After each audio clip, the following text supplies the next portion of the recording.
Hi dear students, this is Sagar Mishra.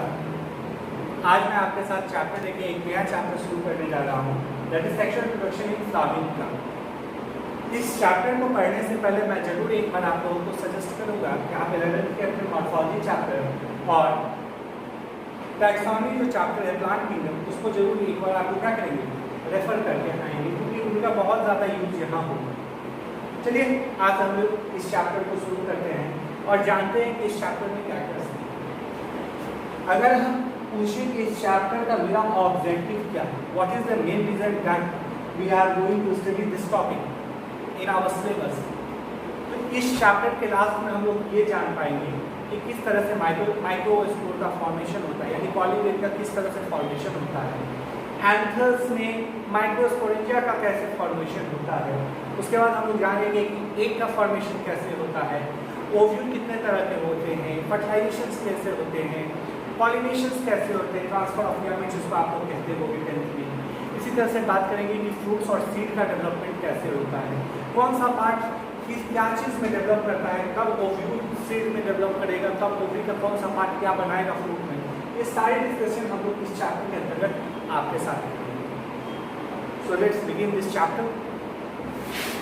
सबसे पहला चीज़ है sexual reproduction in flowering plants. सबसे पहला बात क्या है, sexual reproduction in flowering plant. आप लोग जानते हो कि रिप्रोडक्शन कितने तरह के होते हैं, 3 तरह के होते हैं। The first one is known as asexual reproduction, followed by vegetative reproduction, and third one is sexual reproduction.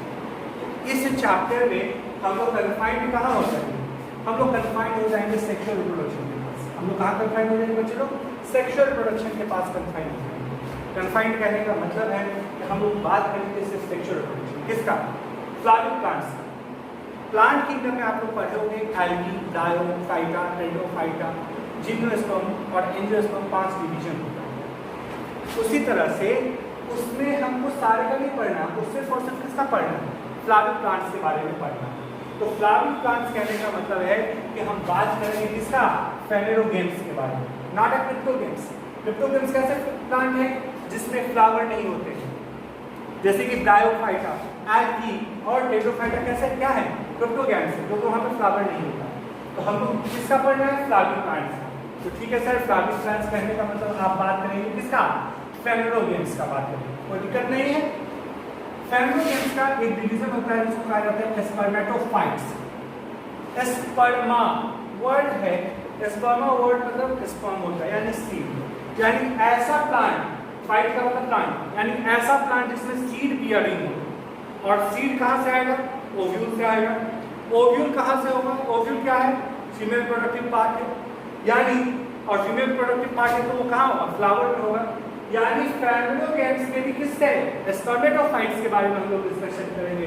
स्पर्मा word से मतलब होता है सीड, यानी ऐसा प्लांट जिसमें सीड। स्पर्मेटोफाइट्स के बारे में 2 लाइन हम लोग पहले जान लेते हैं। This is the highest division. यहाँ मैंने वर्ड फाइलम नहीं लिखा क्योंकि आप लोग क्लास 11 में ये चीज़ लर्न की होगी लिविंग वर्ल्ड में, कि जब हम बात करेंगे बॉटनी की तो वहाँ पे फाइलम की जगह कौन सा वर्ड होता है, division. This is the highest division of a plant kingdom. इससे बड़ा कोई डिवीजन नहीं है।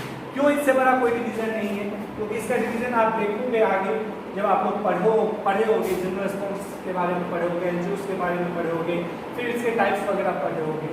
और दूसरा रीजन क्या है, largest number of species, plant groups के जितने भी स्पीशीज फाउंड हुए उसमें से अधिकतर मैक्सिमम नंबर कहाँ है, स्पर्मेटोफाइट्स है।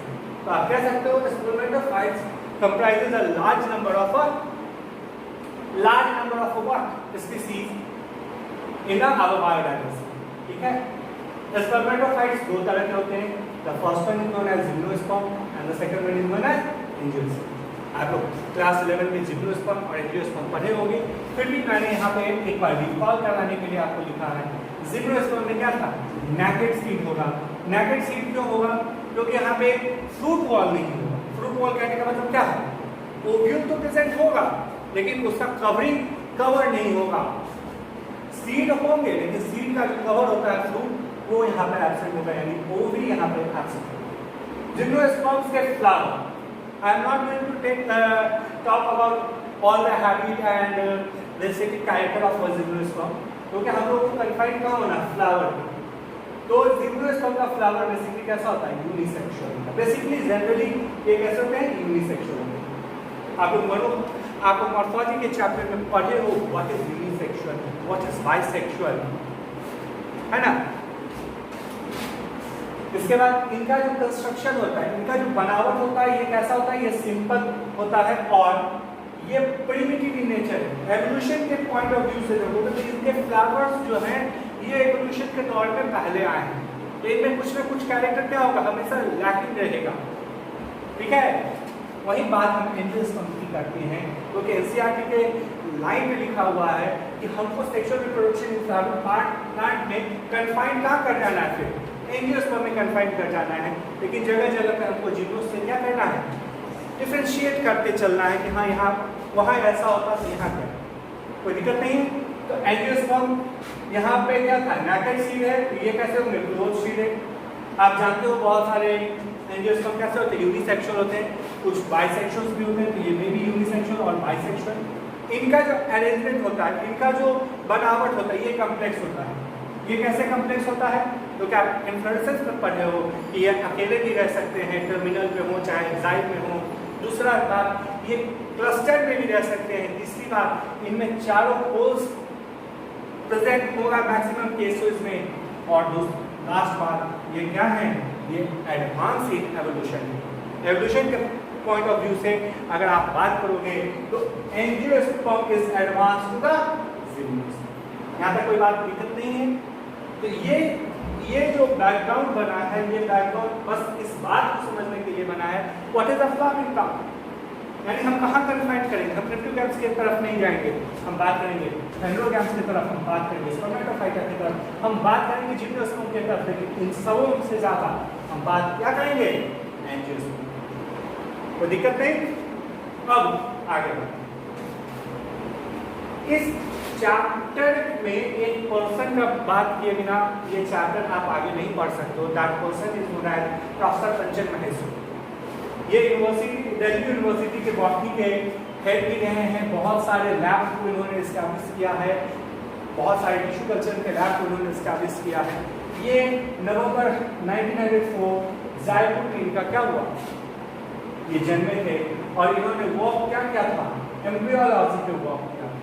तो यहाँ एक शब्द आप पकड़ेंगे बच्चे लोग, व्हाट इज एम्ब्रियोलॉजी। यहाँ ये शब्द है एम्ब्रियोलॉजी। एम्ब्रियोलॉजी क्या है, study of development of female and the male organ and gametes.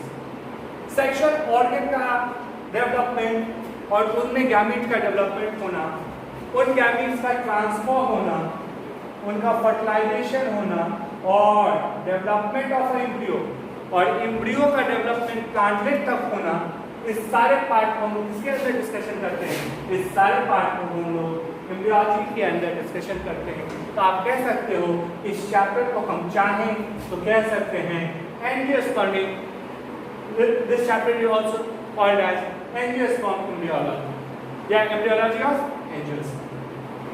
इन्होंने एक बुक भी लिखा जिस बुक का नाम था an introduction to the embryology of angiosperm. जिनमें इन्होंने ये सारे पार्ट को डिस्कशन किया था। किस सारे पार्ट को, development of the gametes, organs, transfer, fertilization and development of embryo. इनके इसी वर्क के कारण इन्हें father of the Indian plant embryology भी कहा जाता है। यहाँ तक कोई बात दिक्कत नहीं, ये कंचन महेश्वरी की बात थी, ये आपके एनसीईआरटी के बुक में है, तो हम लोगों ने भी एक बार डिस्कशन कर लिया है। अब बात आगे की होगा, यहाँ से अब हम बात लेके चलेंगे फ्लावर। तो सबसे पहला शब्द आया floriculture. What is floriculture, I don't know what is floriculture. Flori मतलब फ्लावर एंड कल्चर मतलब उसका डेवलपमेंट।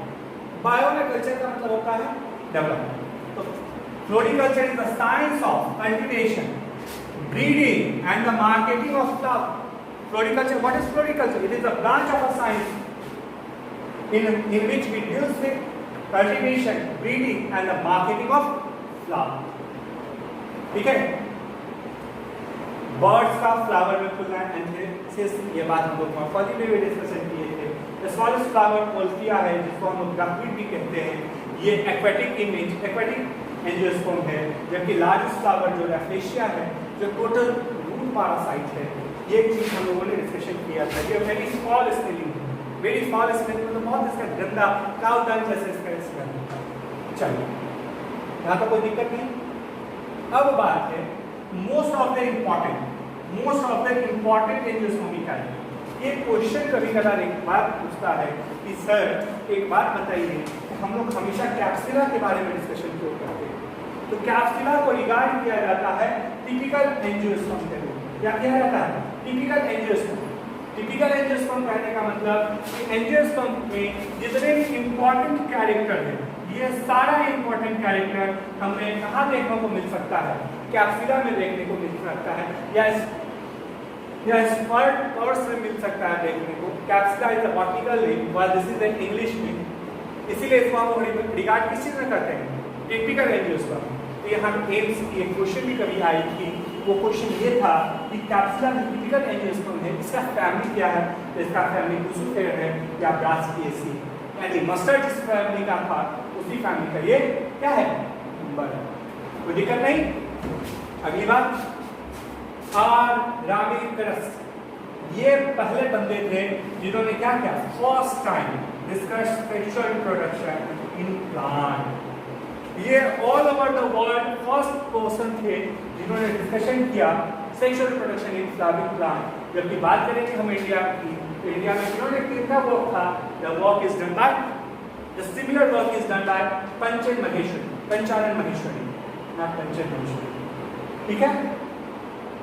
हाँ, आप लोग ये भी जानते हो एंजियोस्पर्म दो पार्ट में कैटेगराइज होता है on the basis of cotyledon. The first one is monocot and the second one is dicot. तो हम इस चैप्टर के लास्ट में हम लोग यहाँ तक पहुँचेंगे। हम लोग एम्ब्रियोलॉजी ऑफ एंजियोस्पर्म मतलब मोनोकॉट डाइकॉट का क्या था? Development of male and female organ and gamete, transfer, fertilization and development of embryo. इतनी चीजों को हम लोग इस चैप्टर में क्या करेंगे? लर्निंग। ऐसा कोई दिक्कत नहीं। अब हम बात करेंगे flower. Let's recall the some morphological character which we study in our morphology chapter of flower. ठीक है? हाँ, तो अब हम लोग देखेंगे फ्लावर्स के बारे में। तो हम लोग पढ़े थे मॉर्फोलॉजी में what is flower. Flower is a modified tendency shoot. इस बात को पकड़ के हम लोग रखेंगे क्या? Modified tendency shoot. A flower is a modified tendency shoot specialized for the sexual reproduction in angiosperm or spermatophytes। क्या है फ्लावर? फ्लावर जो है ये मॉडिफाइड टेंडेंसी शूट है। तो सर एक बात बताइए कि शूट में नोड और इंटरनोड होता होगा? तो हाँ भाई, हम लोग पढ़े हैं कि शूट का प्राइम कैरेक्टर है नोड और इंटरनोड होना। तो फ्लावर में भी नोड और इंटरनोड दिखना चाहिए। तो हाँ, हम लोगों को फ्लावर में नोड और इंटरनोड दिखता है। यही नोड और इंटरनोड, यही नेक्स्ट पॉइंट है। Node present at very close. Node कहाँ है? वेरी क्लोज, एक दूसरे से बहुत करीब है। और बहुत करीब होने के कारण जो इंटरनोड बना वो कैसा हो गया? Small and highly reduced. इसीलिए यहाँ शब्द है कंडेंस। कंडेंस मतलब दबा हुआ। जहाँ इंटरनोड का स्पेस क्या है? बहुत ज्यादा नहीं है। जहाँ इंटरनोड का स्पेस बहुत कम है। और ये नोड और इंटरनोड, नोड का प्रेजेंस और इंटरनोड का स्पेस कम होना या हाईली रिड्यूस, ये फॉर्म करता है थैलेमस को। और थैलेमस को हम लोग क्या कहते हैं? फ्लावर रिसेप्टिकल्स, जहां से फ्लावर के ऑर्गन या लीफ अराइज करेंगे। ठीक है? कोई दिक्कत नहीं। तो एक चीज देखना, थैलेमस में जनरली आई एम सेइंग कि 4 नोड होते हैं और 4 नोड पे 4 मॉडिफाइड लीफ अराइज होता है। मॉडिफाइड लीफ यहाँ कहने का क्या मतलब है? लीफ का फंक्शन क्या था? लीफ का मेन फंक्शन ट्रांसपिरेशन है, फोटोसिंथेसिस है। लेकिन यहाँ पे लीफ एक नया फंक्शन कर रहा है। अपना फंक्शन को छोड़कर एक नया फंक्शन क्या कर रहा है? ये सेक्सुअल प्रोडक्शन कर रहा है। इसलिए हमने बार बार यहाँ लिखा है 4 मॉडिफाइड लीफ यहाँ प्रेजेंट होंगे 4 नोड पे। तो सबसे पहला लीफ जो है ये बनाएगा कैरिक्स। दूसरा लीफ क्या बनाएगा? कोरोला बनाएगा, तीसरा लीफ से क्या बनेगा, एंड्रोशियम बनेगा, और चौथा लीफ से क्या बनेगा, गायनीशियम बनेगा। यहाँ तक कोई किसी को दिक्कत नहीं। लेकिन कुछ केस में हम लोगों ने पढ़ा था इंटरनोडल इलॉन्गेशन का एक टर्म पढ़ा था हम लोगों ने मॉर्फोलॉजी में, जब कैलिक्स और कोरोला के बीच क्या इंटरनोडल इलॉन्गेशन बढ़ जाए, जब कैलिक्स और कोरोला इस तरह से रिड्यूस ना होकर थोड़े दूर पे प्रेजेंट हो, तो उसको हम लोग क्या कहते हैं, उसको हम लोग एंथ्रोफोर कहते हैं, जैसा कि हम लोग साइलिन और डाइंथस में देखने को मिलता है। दूसरा इंटरनोडल इलॉन्गेशन हम लोगों ने कहाँ पढ़ा, जब कोरोला और एंड्रोशियम के बीच दूरी बढ़ जाए, जब कोरोला और एंड्रोशियम के बीच का जो इंटरनोड है उसमें इलॉन्गेशन हो जाए, उसको हम लोग क्या कहेंगे, उसको हम लोगों ने कहा था एंड्रोफोर, जैसा हम लोग पैसिफ्लोरिया में देखने को मिलता है। अगर ऐसा केस हो कि गायनीशियम और एंड्रोशियम के बीच, एंड्रोशियम और गायनीशियम के बीच क्या हो जाए, इंटरनोडल इलॉन्गेशन इंक्रीज कर जाए, जिसको गायनोफोर कहते हैं, तो ये भी रिपोर्टेड बहुत सारे एंजियोस्पर्मिक प्लांट में तो नहीं, बट कुछ एंजियोस्पर्मिक प्लांट में ये भी रिपोर्टेड है। लेकिन अगर ऐसा एक केस हो जहां एक ही फ्लावर में एंड्रोफोर भी हो और गायनोफोर भी हो, तो उसको हम लोगों ने कहा था गायनेंड्रोफोर। गायनो से आया, एंड्रो यहाँ से आया, यानी गायनेंड्रोफोर। और ऐसा हम लोगों ने कहा देखा था, सिलोपियम में देखा था। यहाँ पे कोई दिक्कत नहीं है। जनरली नोड कैसे होंगे, जनरली इंटरनोड कैसे होंगे, हाईली रिड्यूस होंगे, लेकिन कहीं कहीं इंटरनोडल इलॉन्गेशन देखने को मिलता है। अब मेरी बात थोड़ी ध्यान से सुनना कि ये फ्लावर जो है इसी तरह से राइज नहीं करता। फ्लावर जो है ये अराइज कुछ इस सेंस में करता है, much before the actual flower is seen. हम लोग जो फ्लावर देखते हैं उससे बहुत पहले प्लांट ये डिसाइड करता है कि अब पेड़ को क्या चाहिए, फ्लावर चाहिए। सेक्सुअल प्रोडक्शन करने के लिए अब प्लांट क्या है, रेडी है। तो जब ये डिसीजन होता है, जब ये डिसीजन प्लांट लेता है, तो उसके बाद due to the action of various hormone and structural change, क्या स्ट्रक्चरल चेंज था, लीफ यहाँ था, ये लीफ क्या हो गया, मॉडिफाई हो गया। जहां इंटरनोड के बीच स्पेस थे वहां इंटरनोड जो है हाईली रिड्यूस हो गए। These are the structural change. और स्ट्रक्चरल चेंज कभी भी स्ट्रक्चरल चेंज होगा तो ड्यू टू सेवरल हार्मोन्स। तो ये सेवरल हार्मोन्स और स्ट्रक्चरल चेंज दोनों मिलकर क्या किए, इनिशिएट किए किस चीज को, डिफरेंशिएशन एंड फर्दर डेवलपमेंट। पहले डिफरेंशिएट कराए कि अब आप जो है लीफ नहीं बनाइएगा, अब आप फ्लोरल लीफ बनाइएगा, ये डिफरेंशिएशन हुआ। और उस फ्लोरल लीफ को जब डिफरेंशिएट किए तो उसको फिर डेवलपमेंट कराया किस चीज में, फ्लोरल प्राइमोडियम में, जिसको हम लोगों ने कहा था, पढ़ा भी था कि शूट एपिकल शूट मेरिस्टेम जो है ये मॉडिफाई कर जाएगा या ये चेंज हो जाएगा फ्लोरल प्राइमोडियम में, और इसी फ्लोरल प्राइमोडियम से इन्फ्लोरेसेंस अराइज करे और इन्फ्लोरेसेंस में फ्लावर। तो फ्लोरल प्राइमोडियम इससे अराइज किया, इस प्रोसेस इस तरह से अराइज किया, कैसे, several hormonal and structural change. यहाँ पे फिर नेक्स्ट पॉइंट क्या है, इन्फ्लोरेसेंस आर द फॉर्म, किससे, फ्लोरल प्राइमोडियम से इन्फ्लोरेसेंस फॉर्म करेगा और उस पे विच बियर द फ्लोरल बर्ड, जिसपे फ्लावर का बर्ड होगा, उस बर्ड को ओपनिंग को एंथीसिस कहेंगे। और वो एंथीसिस प्रोसेस से ओपनिंग जब उस बर्ड का होगा तब जाकर हम लोग ये एक्चुअल फ्लावर जो हम लोग देखते हैं वो फ्लावर हम लोग के सामने आता है। ठीक है, कोई दिक्कत नहीं है। चलो, तो अब आप लोग डिस्कस करेंगे ये फ्लावर का एलिस लैटरल सेक्शन। आप लोग इसको बहुत पहले से पढ़ते आ रहे हो, एलिस ऑफ फ्लावर कब से पढ़ते आ रहे हो, अगर हम मुझे याद है तो प्लांट किंगडम में आप लोगों ने पढ़ा होगा, आप लोगों ने मॉर्फोलॉजी में से पढ़ा। चलिए इसको आज थोड़ा और डिटेल इंस्ट्रक्शन करते हैं और from the base to upward हम लोग चलते हैं। तो सबसे पहले ये जो ब्रांच है जहां से फ्लावर अराइज किया, इस ब्रांच को हम लोग क्या कहेंगे, मदर एक्सिस कहेंगे। और पेडंकल और मेन ब्रांच के बीच जो ब्रीनी स्ट्रक्चर है इसको हम लोग कहेंगे ब्रैक्ट। पेडंकल क्या है, व्हाट इज पेडंकल, या पेडिसल, ये सपोर्टिंग है या कनेक्टिंग लिंक है, इस फ्लावर को इस फ्लावर के ब्रांच से क्या करके रखता है, जोड़ के रखता है। This is peduncle, it is the supporting link और connect flower with its flower branch. आप लोग चाहो तो इसका फंक्शन लिख भी सकते हो। नेक्स्ट थैलेमस, थैलेमस अभी भी हम लोगों ने पढ़ा है, ये क्या है, ये रिसेप्टिकल, ये रिसेप्टर्स है, ठीक है। उसके बाद सबसे पहला होस्ट की जो चर्चा हम लोगों ने किया था, दैट इज कैलिक्स। कैलिक्स से सिमिलर फॉर्म को हम लोग सेपल्स कहते थे, जो ग्रीन कलर का स्ट्रक्चर है, दिस आर द कैलिक्स। और कैलिक्स के ऊपर भी किसी फ्लावर में क्या होता है, कैलिक्स के ऊपर भी कभी कभार अगर एक कवर है तो उसको हम लोग ईपी कैलिक्स कहते हैं। ये प्रोमिनेंट नहीं है कि सब में होगा ईपी कैलिक्स। अगर ईपी कैलिक्स है तो वो कैलिक्स का प्रोटेक्शन करेगा, जबकि कैलिक्स का काम ये है कि वो बर्ड का प्रोटेक्शन करेगा, ठीक है।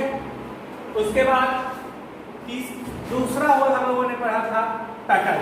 दिस इज पेटल, जिसका प्लूरल फॉर्म क्या है, कोरोला। इसका कैलिक्स, इसका कोरोला। आप लोग फ्लावर का कोरोला का जब कलर देखोगे तो ये वेरियस कलर का होता है, वेरियस शेप का होता है। इसका काम बस इतना है कि ये पॉलिनेटर को अट्रैक्ट करेगा पॉलिनेशन कराने के लिए, कोई दिक्कत नहीं है। तीसरा होल जो हम लोग देखेंगे that is stamen, that is stamen, जिसका प्लूरल क्या है, एंड्रोचियम, कोई दिक्कत नहीं। स्टामेन जब हम लोगों ने मॉर्फोलॉजी में पढ़ा था तो पढ़े थे कि स्टामेन में 3 पार्ट्स होता है, anther, connective and filaments. Anther को हम लोग माइक्रोस्पोरेंजियम भी कहते हैं। यार ये एक नया शब्द है, इस शब्द को पकड़िएगा। अगेन आई से, इस समय जो बोर्ड पर रेड लेटर लिखे हुए हैं, आई मस्ट से कि यहाँ से क्वेश्चन आपको आ जाता है, आप थोड़ा ध्यान से इस बात को सुनेंगे। माइक्रोस्पोरेंजियम, स्पोरेंजियम मतलब क्या हुआ, बैग, सैक, जो थैला, ऐसा थैला जिसमें माइक्रोस्पोर, माइक्रोस्पोर मतलब छोटा छोटा स्पोर क्या होगा, प्रेजेंट होगा।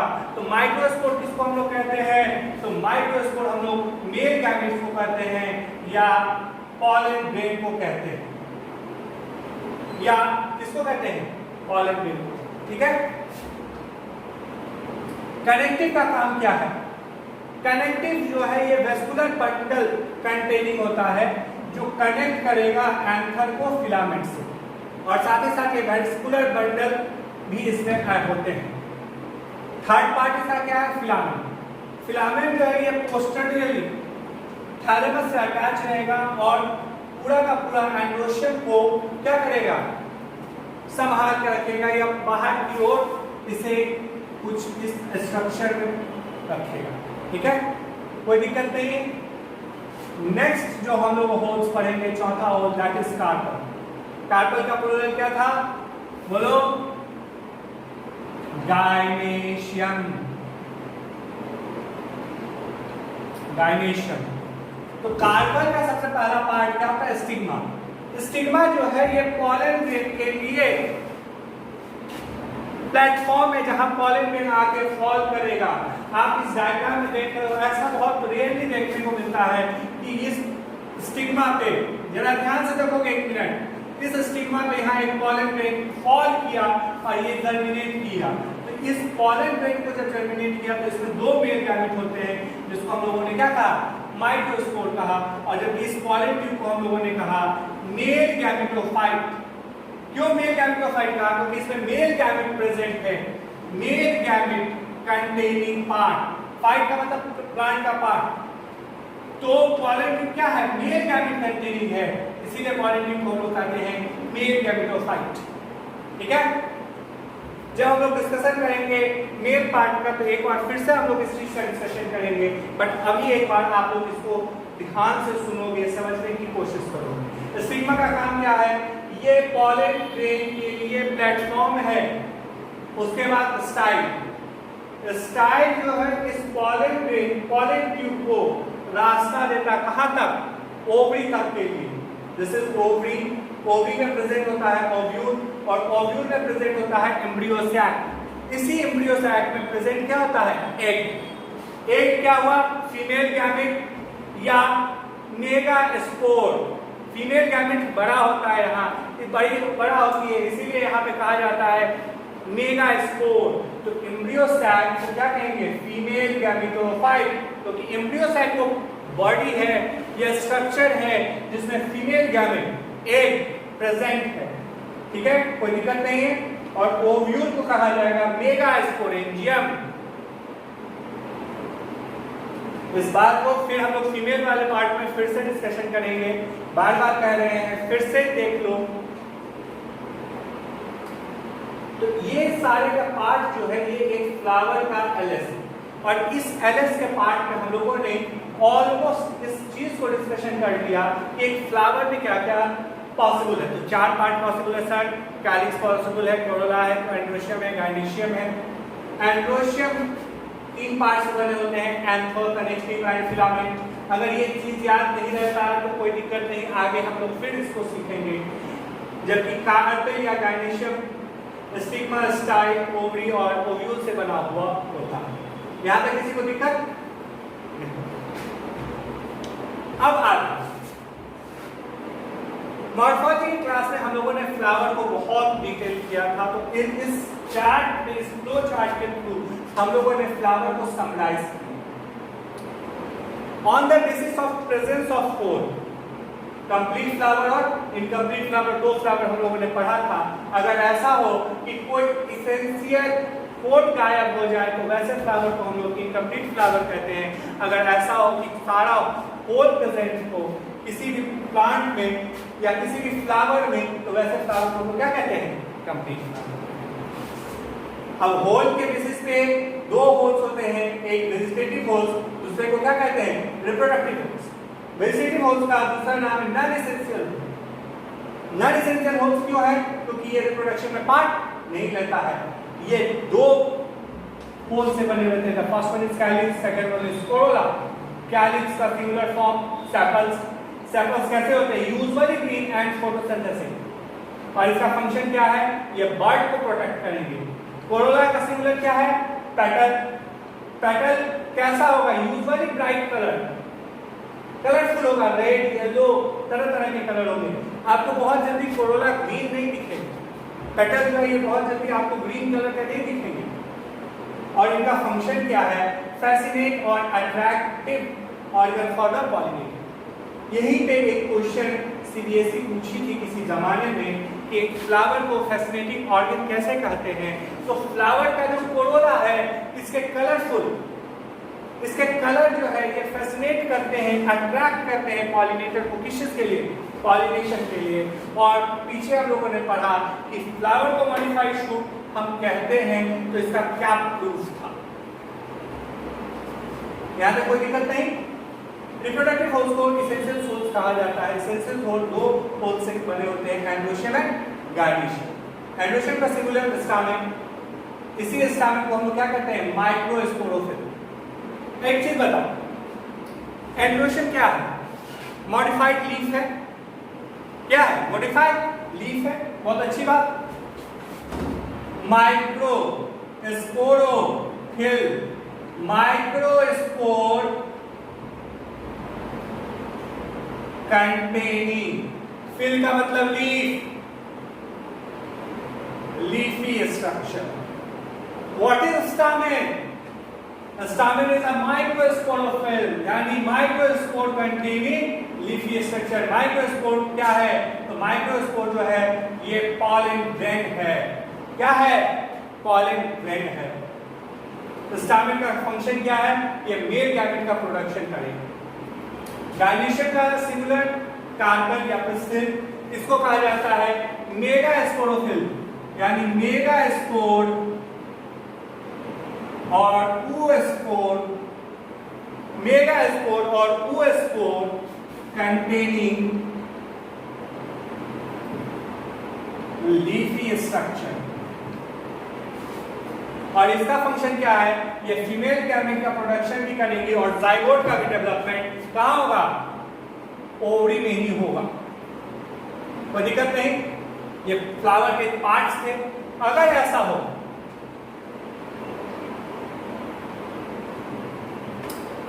हो कि कैलिक्स कॉलम अनडिफरेंशिएटेड हो, उस वैसे पार्ट को हम लोग क्या कहते हैं, पेरियंथ कहते हैं। पेरियंथ का सिंगुलर क्या है, टेपल है। और ऐसा कंडीशन हम लोग किस प्लांट में देखे थे, यूफॉर्बिया में देखे थे। और ये फ्लावर कैसा होगा, कंप्लीट फ्लावर होगा, क्योंकि कैलिक्स कोरोला यहाँ प्रेजेंट है लेकिन अनडिफरेंशिएटेड है। और एसेंशियल होल्स यहाँ दोनों प्रेजेंट है, देखो एंडोशियम भी प्रेजेंट है और गायनेशियम भी प्रेजेंट है। अगर ऐसा फ्लावर हो जिसमें कैलिक्स भी प्रेजेंट हो, कोरोला भी प्रेजेंट हो, एंडोशियम भी प्रेजेंट हो, गायनेशियम भी प्रेजेंट हो, ऐसे फ्लावर को हम लोग कंप्लीट फ्लावर कहते हैं, या मोनोशियस फ्लावर कहते हैं, या बाइसेक्सुअल फ्लावर कहते हैं। What is monoecious, what is bisexual, how they differentiated, ये सारी चीज हम लोगों ने मॉर्फोलॉजी में पढ़ा था।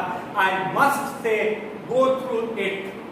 और इसमें होमोथैलिक, होमो मींस सेम, थैलिक मतलब ब्रांच, एक ही ब्रांच के एक ही फ्लावर पे, एक ही ब्रांच के एक ही फ्लावर पे दोनों सेक्स प्रेजेंट हो, वैसे फ्लावर को कंप्लीट फ्लावर कहते हैं। यहाँ पे कैलिक्स, कोरोला, एंडोशियम, गायनेशियम चारों पार्ट प्रेजेंट हो, जैसा कि कैप्सेरा। एक कंडीशन ऐसा है जहां पे कैलिक्स तो प्रेजेंट है, कोरोला तो प्रेजेंट है, एंडोशियम तो प्रेजेंट है, लेकिन गायनेशियम एब्सेंट है। ऐसे केस को हम लोग कहते हैं unisexual, dioecious, incomplete staminate flower. क्यों स्टैमिनेट फ्लावर, क्योंकि स्टैमिन प्रेजेंट है, गायनेशियम एब्सेंट है। और एक ब्रांच पे क्या होगा, अगर मेल फ्लावर है तो दूसरे ब्रांच में फीमेल फ्लावर होगी। ऐसे कंडीशन में हम लोग कहते हैं हेटेरोथैलिक। बात क्लियर है? जैसे कि कुकुरबिटेसी फैमिली, अगर ऐसा कंडीशन हो बच्चा कि कैलिक्स प्रेजेंट हो, कोरोला प्रेजेंट हो, एंडोशियम ही गायब हो और उसके जगह पे गायनेशियम प्रेजेंट हो, ऐसे भी फ्लावर को हम लोग यूनिसेक्सुअल डायोसियस फ्लावर कहते हैं। ये भी फ्लावर इनकम्प्लीट होगा, लेकिन ये स्टैमिनेट नहीं होगा, यहाँ पे स्टिल प्रेजेंट है, इसलिए इस फ्लावर को हम क्या कहेंगे, पिस्टिलेट फ्लावर कहेंगे। और इसका भी ब्रांचिंग कैसा होगा, हेटेरोथैलिक ब्रांचिंग होगा। एग्जाम्पल कुकुरबिटा का फीमेल फ्लावर।